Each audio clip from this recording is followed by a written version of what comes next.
예루살렘에 있던 교회의 귀에 들어가매 그들이 바나바를 보내며 그가 멀리 안디옥까지 가게 하니라. 그가 이르러 하나님의 은혜를 보고 즐거워하며 그들 모두에게 권면하여 그들이 마음에 작정을 하고 주께 붙어 있으라고 하니라. 그는 선한 사람이요 성령님과 믿음이 충만한 사람이더라. 많은 사람들이 주께 더해졌더라. 그때 바나바가 사울을 찾으러 다소로 떠나서 그를 만나며 안디옥으로 그를 데려오니라. 그들이 만 1년 동안 그 교회와 함께 모이며 많은 사람들을 가르쳤는데 제자들이 안디옥에서 처음으로 그리스도인이라 불리니라. 아멘. 서신 채로 잠깐 기도하겠습니다. 살아계셔서 말씀하시는 하나님, 이 시간 하나님께서 친히 우리에게 말씀해 주시고 우리가 하나님의 음성을 듣게 하시며 주의 종을 붙잡으셔서 오직 주의 말씀만 선포되게 종을 써 주시기를 원합니다. 우리 가운데 구원받지 못한 분 있으면 오늘 말씀을 듣고 주 예수님을 믿어 구원받게 하시고 올 한 해 우리의 믿음이 다시 한번 주님 앞에 새롭게 헌신하는 주일이 될 수 있도록 저희를 도와주시옵소서. 예수님의 이름으로 기도했습니다. 아멘. 자리에 앉으시겠습니다.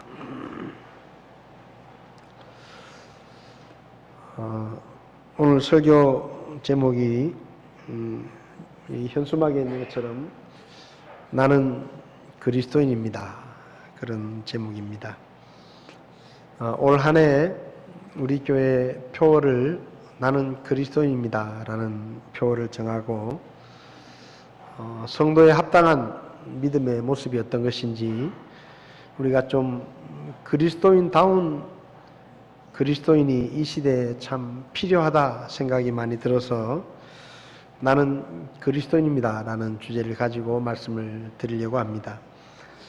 작년에 기독교윤리 실천운동이 2017년 한국교회 사회적 신뢰도 여론조사 결과라는 것을 발표를 했습니다. 거기 보면 한국교회에 대해서 신뢰한다 라고 응답한 사람이 10명 중에 겨우 20명 정도라고 합니다.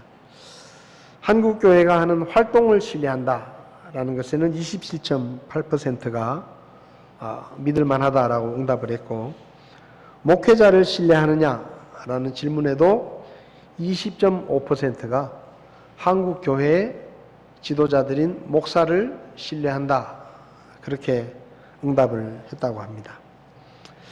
기독교인들을 신뢰하느냐 이런 질문을 던지니까 18.1%가 기독교인들을 믿을만하다고 생각한다 그렇게 응답을 했습니다. 특별히 교회 다니는 사람들에게 한국 교회를 신뢰하느냐 그렇게 물으니까 한 60% 정도가 교회를 신뢰한다 그렇게 대답을 했고 교회를 다니지 않는 사람들에게 한국 교회가 믿을만하다고 생각하느냐 그렇게 질문을 하니까 놀랍게도 10명 중에 1명 정도만 한국 교회가 그럭저럭 믿을만하다 이렇게 응답을 했다고 합니다. 종교별로 어떤 종교를 신뢰하느냐 물으니까 가톨릭이 32.9%, 불교가 22.1%, 기독교회는 18.9% 정도가 신뢰한다 그렇게 응답을 했습니다. 안 믿는 사람들이 10명 중에 9명이 한국교회를 못 믿겠다. 그리고 10명 중에 8명 이상이 교회 다니는 사람들을 못 믿겠다. 이 정도로 응답이 나오면 전도하는 것은 거의 불가능하다. 그렇게 봐야 됩니다.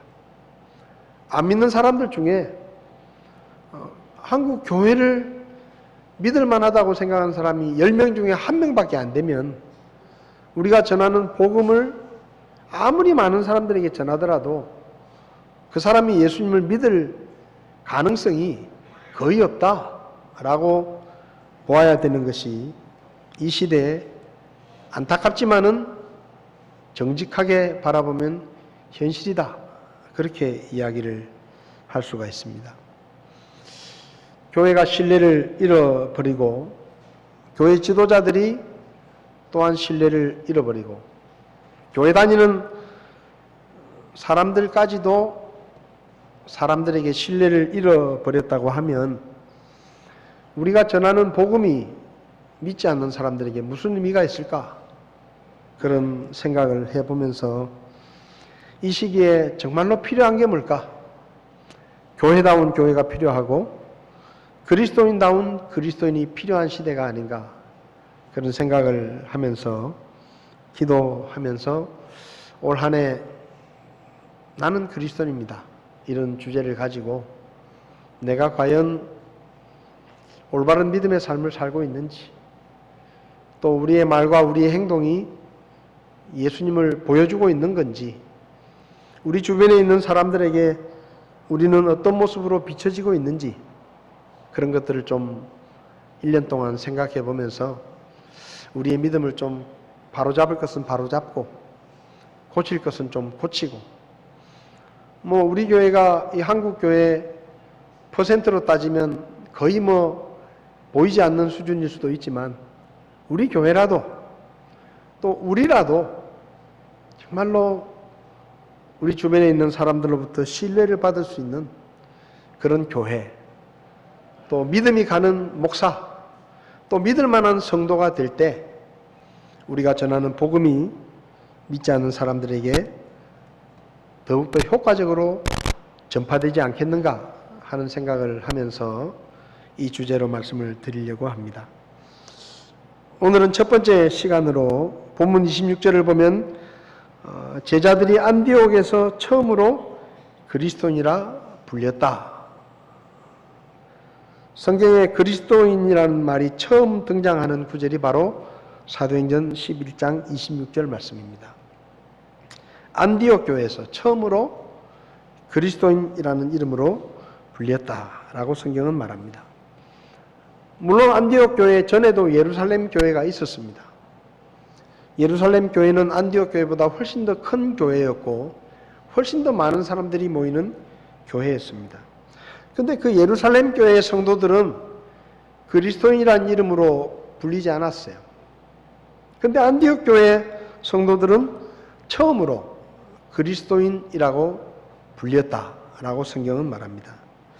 우리가 아는 것처럼 안디옥 교회는 예루살렘 교회에 스데반 집사가 순교하는 일로 큰 핍박이 일어났는데 그 핍박 때문에 더 이상 예루살렘에 머물러 있는 것이 너무 힘드니까 예루살렘 교회 성도들이 예루살렘을 떠나서 유대 각 지역으로 흩어졌는데 이 안디옥이라는 지역은 유대 땅도 아니고 시리아에 속한 지역입니다.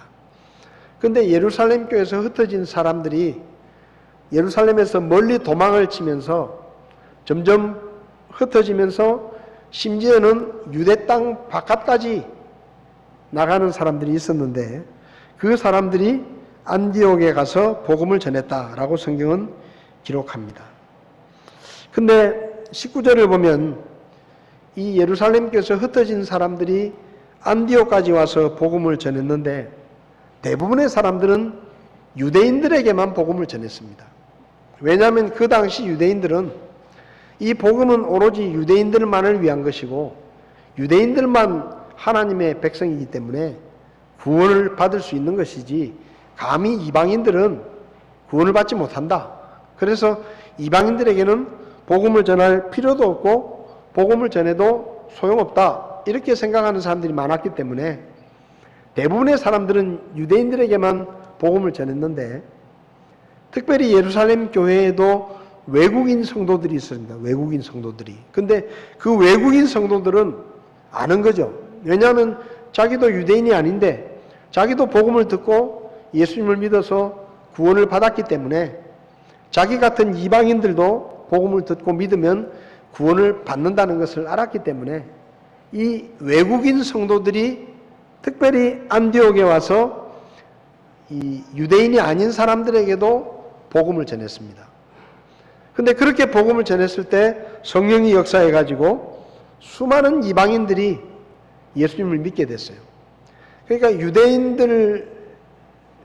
유대인들 중에서 유대교를 믿다가 예수 믿은 개종한 사람들도 많이 있었지만 특별히 안디옥 교회는 이방인들 중에서 복음을 듣고 구원을 받아서 그리스도인이 된 사람들이 많았습니다.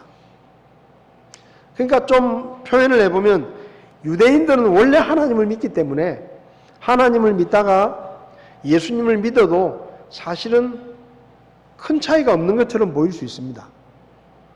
근데 이방인들은 전혀 다른 신을 믿다가 복음을 듣고 예수님을 믿고 그때부터 하나님을 믿고 예수님을 믿기 때문에 그 사람들의 삶에는 굉장히 보면 알 수 있을 만큼 많은 변화들이 일어났습니다. 그러다 보니까 사람들이 예수님을 믿고 구원받은 사람들이 자기들과 너무 다른 삶을 살고 있기 때문에 그 사람들을 보면서 아, 저 사람들은 우리하고는 좀 다른 사람들이다. 저 사람들은 예수님처럼 사는 사람들이다. 라는 의미로 좀 어떻게 보면 자기들과 구별하는 그런 뜻으로 그리스도인이다 라고 이렇게 불렀습니다. 그러니까 유대인들은 원래 하나님을 믿었으니까 예수님을 믿어도 유대인들 중에서는 예수님을 믿기는 믿지만 여전히 유대교를 믿는 것처럼 예수님을 믿는 사람들이 많이 있었어요. 그래서 별로 표시가 안 나는데 이방인들은 예수 믿으면 완전히 자기 우상을 버리고 자기 신을 버리고 새로운 신앙을 선택했기 때문에 그게 눈에 금방 띈 것입니다. 그래서 사람들이 아, 저 사람들은 우리하고는 좀 다른 사람들이다. 그런 뜻으로 그리스도인이라는 이름을 불렀습니다. 이 그리스도인이란 말은 성경에 3번 정도 나오는데 좋은 의미로 쓰였다기보다는 좀 조롱하는 의미로 쓰인 것이 더 많습니다. 오늘 본문에도 사실은 이 그리스도인이라는 말은 우리식으로 말하면 예수쟁이 그런 뜻입니다. 예수쟁이. 옛날에 예수쟁이란 말 들어보셨죠?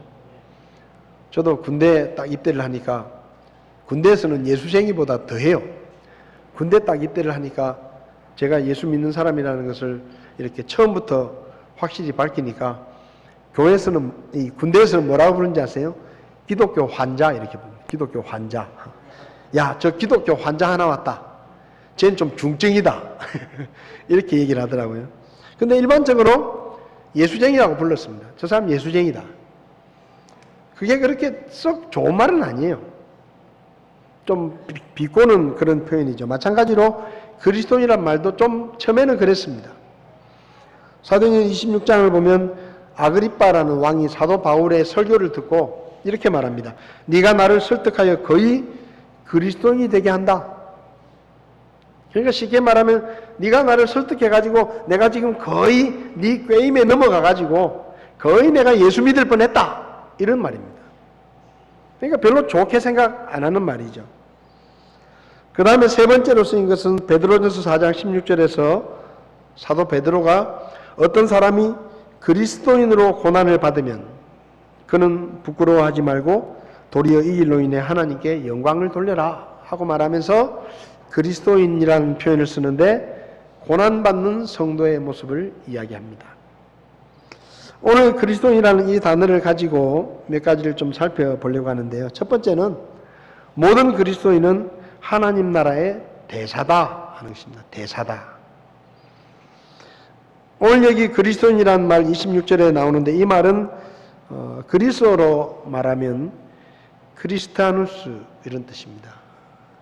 이 뒤에 나오는 아이노스, 이아노스라는 이 표현은 어떤 무리들을 지칭하는데 특별히 구별되는 무리들을 이야기합니다. 특별히 그냥 단순히 구별된다기보다 아주 충성파들, 충성파, 뭐 정치를 이야기할 때 보면 뭐 계파 모임이다. 계파. 무슨 당에 무슨 계파가 있는데 그 계파라는 말이 뭔가 하면요. 같은 당에 있지만 그 사람들은 특별히 어떤 사람에 대해서 더 충성스럽다 이런 뜻입니다. 성경에 헤롯당이라는 말도 헤롯당. 헤롯당이라는 말도 헤롯에게 충성을 다하는 사람들이란 그런 뜻입니다. 가이사라의 군대들을 일컬을 때도 가이사리아니 이런 말을 써서 가이사라에게 황제에게 속한 군인들이다. 그렇게 썼어요. 그러니까 이 그리스도인이라는 말은 예수님에게 속한 무리들이다. 그렇게 쓰인 말입니다. 예수님께서는 요한복음 15장을 보면 예수님께서 세상에 속한 사람들과 자기에게 속한 사람들이 따로 있다라는 것을 말씀하십니다. 그러니까 제자들에게 이렇게 말하죠. 너희가 지금까지는 세상에 속했었는데 이제는 내가 너희를 선택해서 너희가 나를 믿고 따르기 때문에 이제부터는 너희가 나에게 속한 하나님 나라의 백성이다.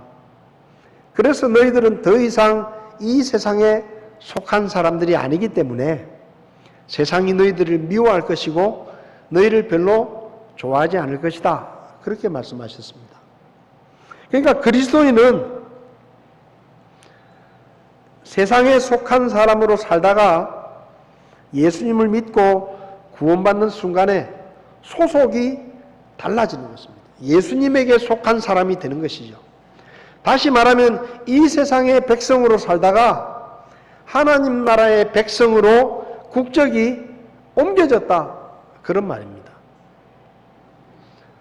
베드로전서 2장에서 사도 베드로는 너희가 지나간 때에는 백성이 아니었지만 이제는 하나님의 백성이다. 그렇게 말하면서 너희들은 이 땅에서 나그네와 순례자다. 그렇게 말합니다. 너희들은 여행하는 사람이다. 너희들은 이제 이 세상에 속한 이 세상 국민이 아니고 이 세상은 잠시 지나가는 여행하는 사람이다. 여러분, 우리나라는 좀 덜하지만 우리나라도 그런 게 있어요. 예를 들면 제주도에 가면 제주도에 여행 온 사람하고 제주도에 사는 사람하고 다릅니다. 예를 들면 무슨 관광지에 입장을 하려고 하면은요, 여행 온 사람은 돈을 더 받습니다. 근데 제주도에 사는 제주도민은 싸게 해줘요. 왜? 당신은 여기 사는 사람이기 때문에 혜택을 주겠다는 거예요. 잘해주겠다는 겁니다. 근데 다른 지역에서 잠시 여행을 온 사람은 당신한테 우리가 잘해줄 이유가 없는 거예요. 그게 돈 더 내라는 거예요. 그 돈을 더 내요. 여러분도 여행을 가보시면 알 거예요. 제주도 사람은 제주도민증이 있으면 그 입장료를 깎아줍니다. 근데 외지에서 온 사람들은 그 사는 사람보다 더 받아요. 그게 뭔가 하면 나그네예요, 나그네. 여러분, 우리는 이 세상에 살다가 예수 믿고 나면 이 세상에서는 이제 더 이상 이 나라, 이 세상 나라의 백성이 아니기 때문에 여행하는 사람입니다. 나그네예요. 사도 바울은 그렇게 베드로는 그렇게 말했죠. 그런데 우리가 알아야 될 게 뭔가 하면 그리스도인이라는 말이 단순히 국적이 옮겨졌다, 예수님에게 속한 사람이다, 그런 뜻보다 훨씬 더 큰 의미가 있습니다. 그게 뭔가 하면 고린도후서 5장 20절 말씀인데요. 우리가 같이 한번 읽어보겠습니다. 고린도후서 5장 20절 말씀. 그런즉 하나님께서 우리를 통해 너에게 간청하시는 것 같이 이제 우리가 그리스도를 위한 대사가 되어 그리스도를 대신하여 너에게 간구하노니 너희는 하나님과 화해하라. 쉽게 말하면 믿지 않는 사람들에게 하나님과 좀 잘 지내고 화해하고 회개하고 예수님을 믿으라, 이런 뜻인데, 사도 바울이 뭐라고 말하는가 하면 우리가 그리스도를 위한 대사다, 이렇게 말합니다. 대사다. 여러분, 어떤 한 사람이 이 세상에 살다가 예수님을 믿고 구원을 받으면 국적이 이 세상 나라에서 하나님의 나라로 바뀔 뿐만 아니라 그 사람은 뭐가 되는가 하면 하나님 나라의 대사가 됩니다. 대사. 여기 앉아 계신 여러분들은 다 대사예요. 대사급이에요. 대사급. 그냥 그럭저럭한 사람이 아니고 보통 국민이 아니고 여러분들은 하나님 나라에서 볼 때는 다 대사급입니다. 대사급. 기분이 안 좋습니까? 대사라니까요. 대사. 그냥 별 볼 일 없는 보통 국민이 아니고 하나님 나라에서 이 세상 나라에 파견을 해놓은, 파송을 해놓은 대사다 이 말입니다. 대사. 여러분, 우리는 대사입니다. 대사. 우리나라에서 다른 나라에 대사를 임명을 해가지고 보낼 때 대사들이 선서를 합니다. 선서. 이 나라의 대사로 내가 어느 나라에 가는데 선서를 하는데, 제가요, 이 대사들이 하는 선서를 설교 자료로 쓰려고 정말 백방으로 노력을 했는데 외교부에 전화를 해도 안 가르쳐 주더라고요. 그래서 제가 대사들이 하는 선서문은 구하지 못했는데 그게 무슨 비밀인지 안 가르쳐 주더라고요. 근데 대사를 생각해 보면 대사들의 활동을, 또 대사들이 취임 선서를 했다는 기사는 몇 개 제가 검색을 해 보니까, 자, 우리가 하나님 나라의 대사라고 하면 우리가 잊어버리지 말고 살아야 되는 게 있습니다. 그게 뭔가 하면, 첫 번째는 우리는 외국에 살지만 신분과 국적은 하나님 나라의 백성이라는 거예요. 우린 지금 외국에 삽니다. 근데 우리의 신분과 우리의 국적은 하나님 나라의 국적이 있고 하나님 나라의 백성이라는 거예요. 두 번째는 잠시 외국에 나가서 대사로 일을 하는 동안 나그네로 살지만 때가 되면 본국으로 돌아온다는 거예요. 돌아갈 때가 있다는 겁니다. 우리도 하나님의 나라로 돌아갈 때가 있다라는 거죠. 그 다음 세 번째는, 하나님이 우리를 믿을 때 제일 좋은 거는 우리가 예수 믿을 때 바로 그냥 천국으로 데려가시는 게 제일 좋은데, 왜 이 세상에 살려두시느냐? 대사란 말이에요. 대사. 대사에게는 본국에서 그 사람을 외국에 파견한 기대가 있고 사명이 있습니다. 마찬가지로 우리에게도 하나님의 기대와 하나님의 사명이 있다는 것입니다.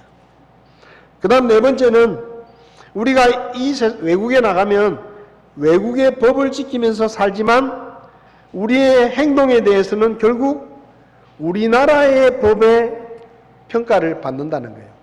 마찬가지로 우리가 이 세상에 사는 동안에 이 세상 법을 지키면서 살지만 우리의 삶에 대한 최종적인 평가는 하나님의 나라의 법을 기준으로 우리가 평가를 받는다 하는 것을 우리는 잊어버리지 말아야 됩니다. 대사가 하는 말 한마디, 행동 하나가 본국에 영향을 끼치는 것처럼 우리가 하는 말 한마디, 행동 하나가 하나님의 나라에 영향을 끼친다는 것을 우리가 알아야 되는 겁니다. 그래서 우리가 말하는 것이, 우리가 행동하는 것이 잘못되었을 때 그냥 우리만 비판을 받는 게 아니라 우리를 이 땅에 대사로 파견하신 하나님의 나라에 영향을 미치게 되고, 우리를 이 땅에 대사로 파견하신 하나님께서 영광을 받으실 수도 있고 부끄러움을 받을 수도 있다는 거예요. 그게 우리의 신분입니다. 예수님께서 마태복음 5장에서 이렇게 말씀하시죠. 이와 같이 너희 빛을 사람들 앞에 비추어 그들이 너희의 선한 행위를 보고 하늘에 계신 너희 아버지께 영광을 돌리게 하라. 예수 믿는 사람이 왜 착하게 살아야 되느냐? 욕을 먹지 않기 위해서가 아니라 하나님이 우리를 통해서 영광을 받으시게 하도록 우리는 선하게 살아야 된다는 겁니다. 좀 손해를 보더라도 하나님께서 영광을 받으시도록 우리는 말과 행동에 착하게 살아야 된다, 그 말입니다. 여러분, 2019년에 성질 좀 죽이십시오. 성질 좀 죽이십시오. 말 한마디, 행동 하나도 좀 예수 믿는 사람, 적어도 대사의 품위에 맞게, 대사의 품위에 맞는 말을 하고 품위에 맞도록 좀 행동을 하십시오.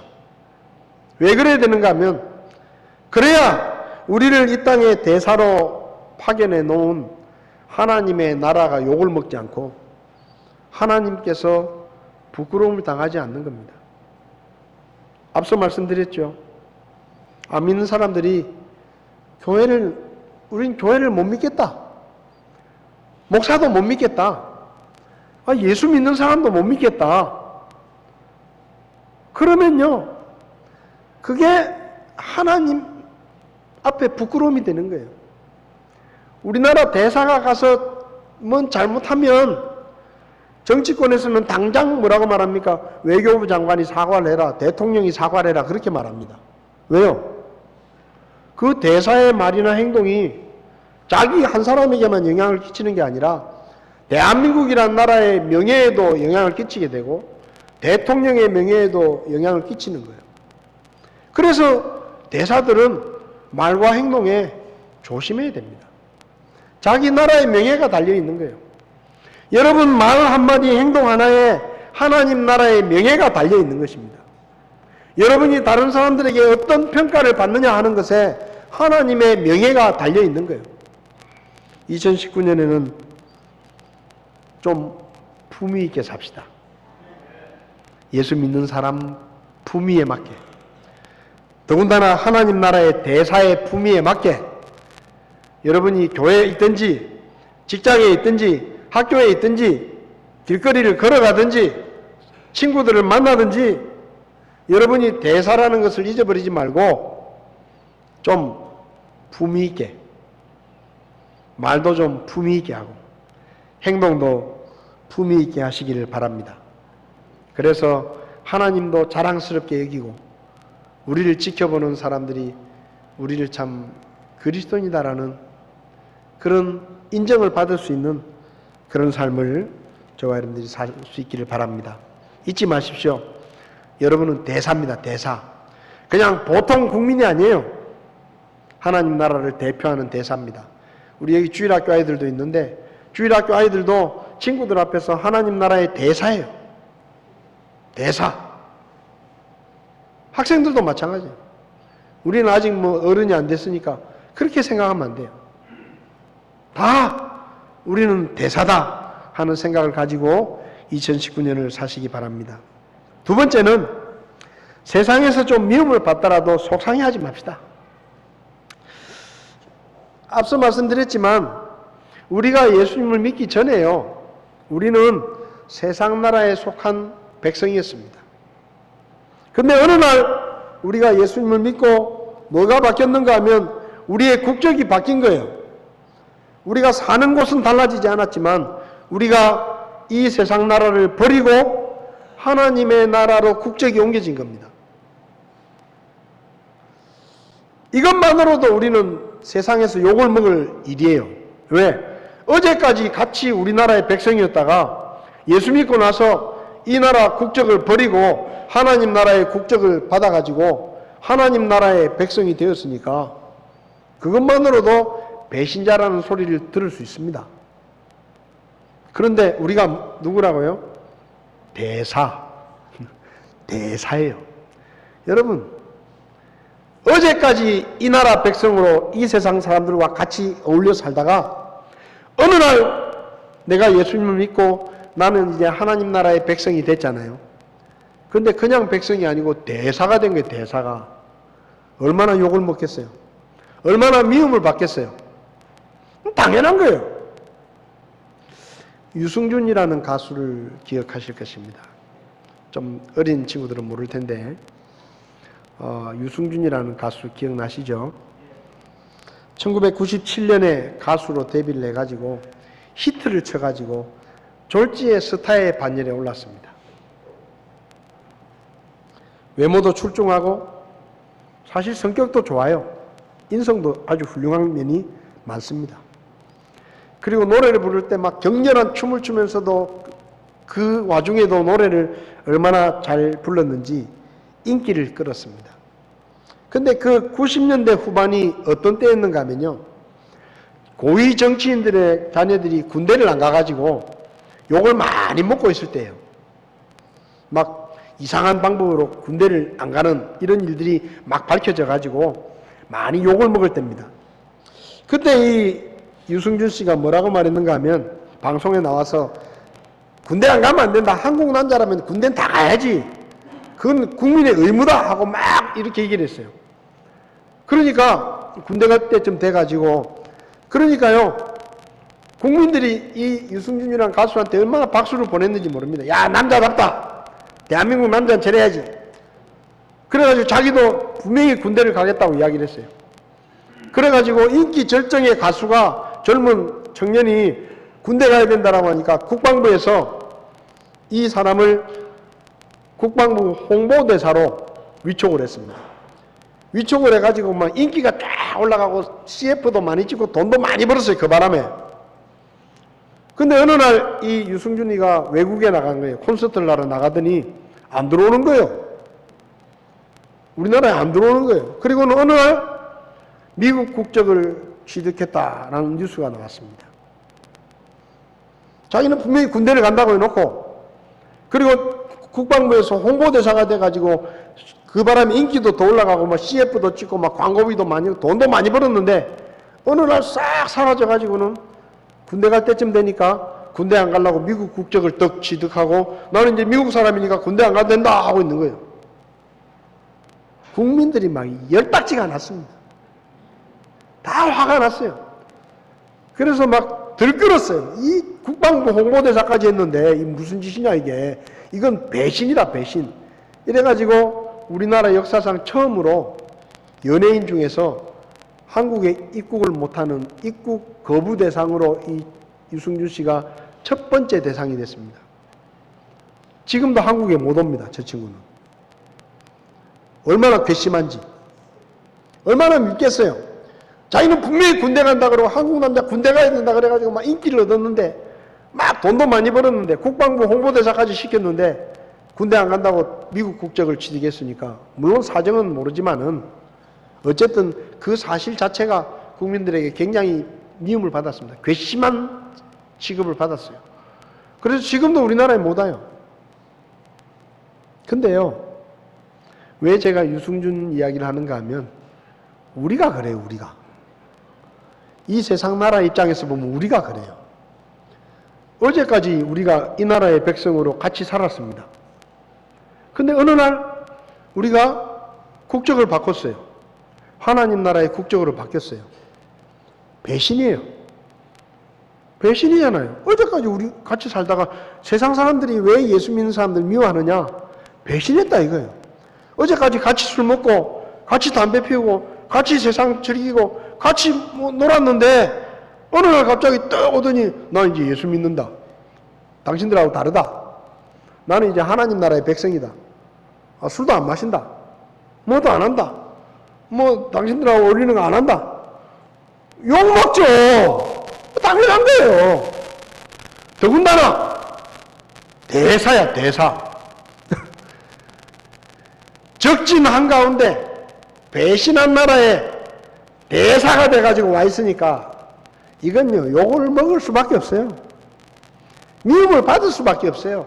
요한복음에서 예수님이 제자들에게 야, 너희들은 이제 더 이상 이 세상에 속한 사람이 아니기 때문에 너희들이 이 세상에 속했으면 세상이 너희를 사랑하겠지만 이제는 너희가 이 세상 속한 게 아니고 하나님 나라에 속했기 때문에 세상이 자기 것이 아니기 때문에 너희를 미워할 거다 하고 이야기하셨어요. 이 세상은 마귀가 다스리는 나라입니다. 누가복음 4장을 보면 마귀가 예수님을 시험하면서 높은 산으로 데리고 가서 이렇게 말합니다. 이 세상 왕국을 보여주면서 이 모든 권능과 왕국들의 영광이 내게 넘겨졌다. 그 말은 뭔가 하면 하나님이 이 세상에 다스리는 권세와 이 세상의 영광에 대해서는 나한테 넘겨주었다. 그래서 이 세상은 내 나라다라고 말하는 겁니다. 그래서 내가 누구든지 내가 원하는 자들에게 이 세상 영광도 주고 이 세상 권세도 주고 그렇게 하겠다. 그러면서 예수님에게 자기에게 절을 하라고 시험합니다. 이 세상 나라는 하나님과 적대적인 마귀가 다스리는 나라입니다. 우리도 그 나라에 살았어요. 근데 어느 날 그 나라의 백성이었던 우리가 예수님을 믿고 하나님 나라의 백성이 되면서 국적이 바뀐 겁니다. 배신한 거예요, 우리가. 이 세상 나라를 배신한 겁니다. 더군다나 배신하고 가면 그만인데 거기 살아. 또 그것도 그냥 사는 게 아니고 대사야. 자기 나라 선전하고 자기 나라 이익을 위해서 일하고 자기 나라 홍보하고 자기 나라 유익을 위해서 하나님의 유익을 위해서 산다 이 말이에요. 그러니 얼마나 믿겠어요. 그냥 예수 믿고 깨끗하게 가면 그만인데 가지도 않아. 살면서 안 믿는 사람들 살살 꼬드겨 가지고 예수 믿게 만들고 한 명 한 명 포섭해 가지고 자기 나라 데려가고.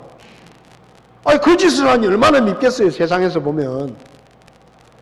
그러니 미움을 받는 거예요. 미움을 받는 겁니다. 베드로전서 4장에서 베드로는 뭐라고 말하는지 아세요?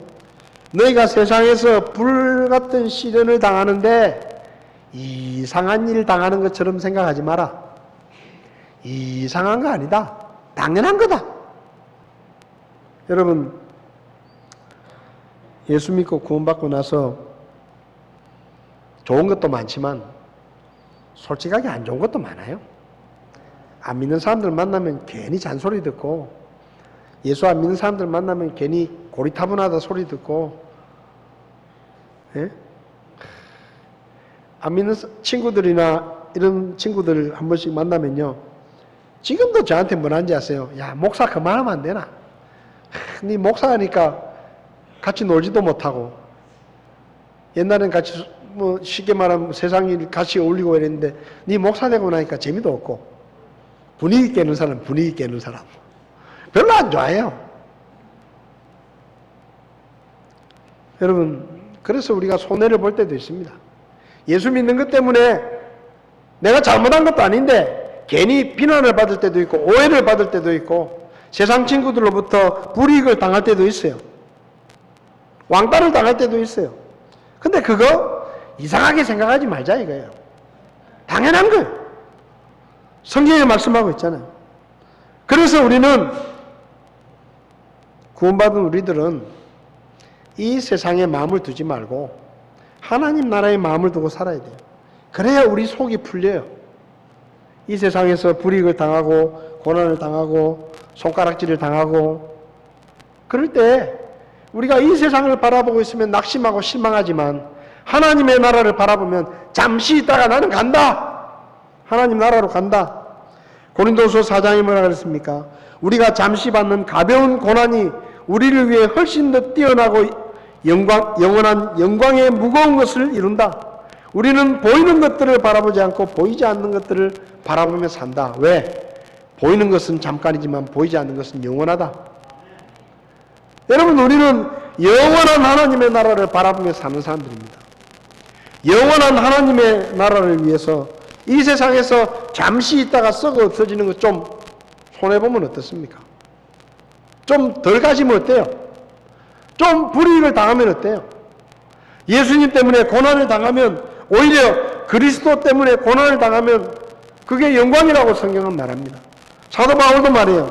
내가 생각하건대 현 시대의 고난들은 앞으로 우리 안에 나타날 영광과 좋게 비교할 수가 없다. 우리가 이 세상에서 예수 믿는 것 때문에 손해를 보고 고난을 당하고 어려움을 당하면 그게 하나님 나라에서는 오히려 더 큰 영광으로 우리에게 갚아주신다고 성경은 말합니다.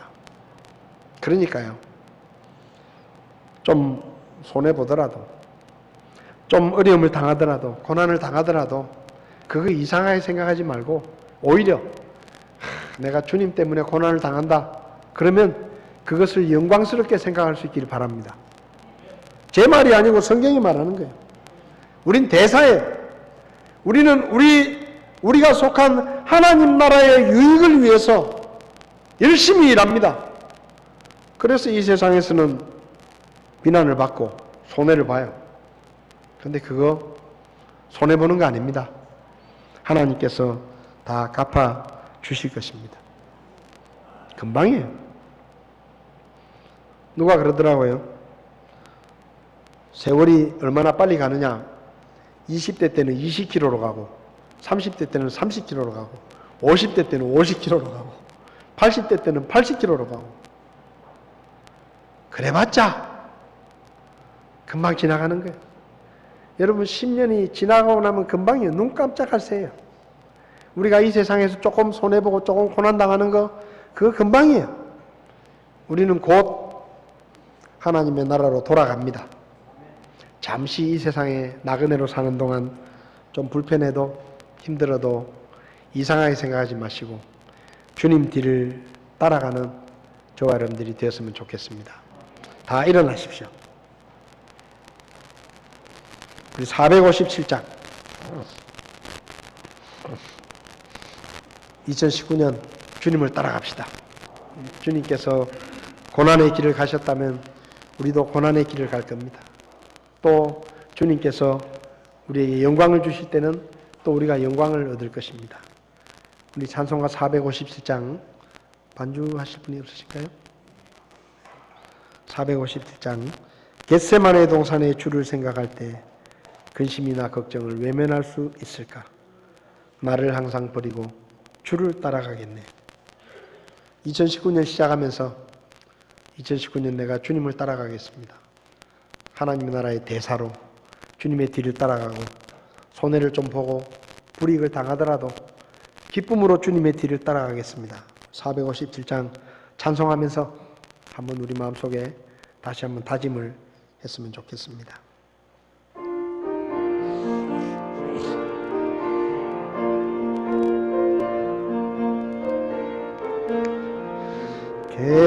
겟세마네 동산에 주를 생각할 때에 근심이나 걱정을 외면할 수 있을까? 나를 항상 버리고 주를 따라가겠네. 빌라도의 뜰에서 주를 생각할 때에 수치됨과 아픈 거 못 견딜 수 있을까? 길이 참고 묵묵히 주를 따라가리라. 갈보리산 올라가 주를 생각할 때에 나의 받는 괴로움을 비교할 수 있을까? 십자가를 지고서 주를 따라가리라. 무덤에서 부활한 주를 생각할 때에 환난이나 죽음도 두려울 것 없으리. 승전가를 부르며 주를 따라가리라. 기도하겠습니다. 고마우신 주님, 주님은 우리 때문에 고난의 길을 걸으시고 십자가의 길을 걸어가셨는데, 오 주님, 2019년 우리도 주님의 뒤를 따라갈 수 있기를 원합니다. 하나님 나라의 백성답게 더 이상 이 세상에 속한 백성이 아니라 하나님께 속한 백성답게 이 길을 걸어갈 수 있도록 저희를 도와주시옵소서. 때로 고난이 오고 불이익을 당하고 세상에서 어려움을 당해도 이 길을 걸어가는 것을 포기하지 않게 하시고 하나님 나라를 바라보며 우리를 이 땅에 대사로 세워주신 그 주님을 바라보며 주님이 가셨던 그 길을 묵묵히 따라갈 수 있도록 저희를 도와주시기를 원합니다. 2019년 우리에게 닥칠 일들을 알 수 없지만 주님 모습을 바라보며 오직 주님만을 바라보며 주님의 뒤를 믿음으로 따라가게 하시고 우리가 서로 격려하며 서로 세워주며 서로 붙들어주며 이 2019년이 끝날 때까지 믿음의 길을 계속해서 걸어갈 수 있도록 저희들을 도와 주시옵소서. 우리에게 허락하신 2019년 하나님 앞에 영광이 되는 삶이 되게 하시고 우리 교회가, 우리 가정이, 우리 각 사람이 하나님께 영광을 돌리는 믿음의 삶으로 주님을 섬길 수 있도록 저희를 도와 주시옵소서. 우리를 구원해 주시고 하나님 나라의 백성으로 삼아주신 예수님의 이름으로 기도했습니다. 아멘. 예배를 마치겠습니다.